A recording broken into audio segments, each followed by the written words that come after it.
please make welcome Ashley Grant.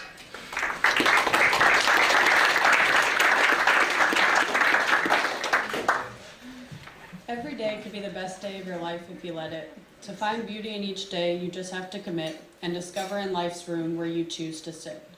Growing up, I seemed to maintain control in this chaotic world. I lived life in fast forward, never in one place. Time was constantly swirled. Every moment seeking recognitions for my triumphs readily unfurled. I was striving to make new friends and continually evolve, for the people you surround yourself with end up being your own shortcomings absolve. I maintained a stable group of pals through trying to make everyone feel involved. My flatmate was, and is, the best human I know. My best friends of 4 years were whom we lived below, until graduation when they brought me to the lowest of lows. That one early morning I received a text from her room above. The message rocked my world, it gave me a serious shove. Unbeknownst to me, I had for years been a bully, but I had thought it love. The truth was so difficult to see. For years I had been the one in fast forward, now suddenly I seemed to be stuck on pause while the world around continued on, moving much faster than me. I stayed in bed for days on end, craving sunshine but no energy I could spend. I refused to further burden the world around me, so in my bed I stayed condemned. Previous me loved summer car rides with the windows down. Now the car was my scariest place each time I cruised through this town, for everything seemed as though it could be my end with each turnaround. But hey, the universe has brought me new friends and new journeys. Maybe this life is starting to look up. Maybe this is what it's like to finally have a full cup. Until that one evening drive when a teenager was texting and didn't bother to look up. I was rear-ended at a light that night, and now I was worse off than before. Nothing in my life was quite right. No days passed without losing the air to breathe. I was losing my will to fight. My anxiety was hindering the healing of my physical wounds. Now my doctor says I'm unable to control my own unreeling. Time to start taking these pills to make it through the holidays and find ways to enjoy time with the family. I hate this feeling. But the medicine brought with it the terribly realistic dreams. Did I need to do something to protect my family from my mind's scary monster when it screams? I felt like I was falling apart at the seams. Time to head out on this long-awaited adventure with my new friends. A 14-hour car ride and 0 hours of sleep, but I can navigate these extravagant bends till suddenly where am I, and everything in this new world blends. Day 2 of our big adventure, and where did Ashley go? She was off in her own world, for reality had become too slow. She disappeared and turned up in a hospital days later, unable to maintain her own status quo.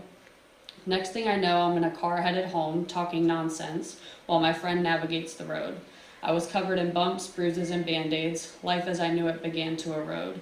An incoming call from an unknown number, my therapist, the one person with whom I fully unload.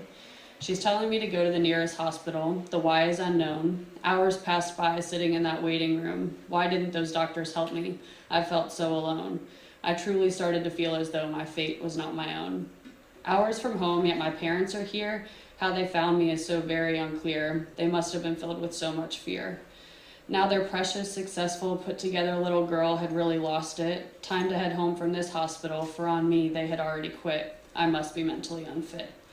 Days filled with the inability to sit still. They just gave me another pill. It's like I'm Will Ferrell and Elf. No sleep might be my new skill.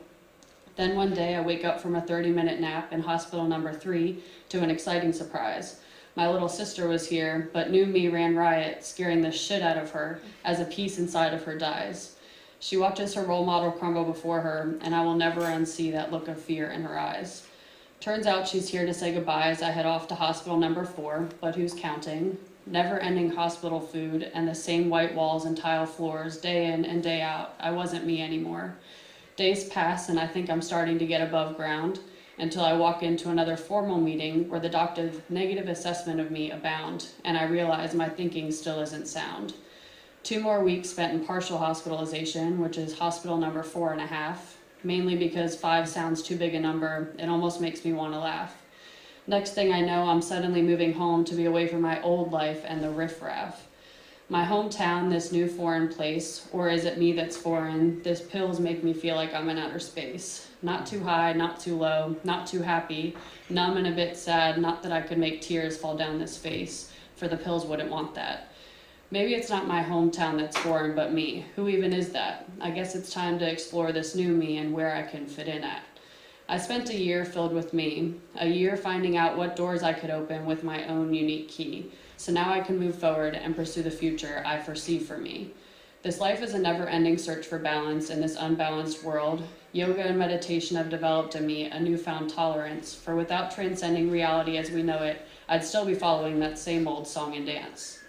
Through every new excitement, I found a way to tame myself to merely a grin. Am I talking too fast? Nobody invited that Ashley, so let's keep her hidden under the skin. Even though I love parts of her, she's become my evil twin.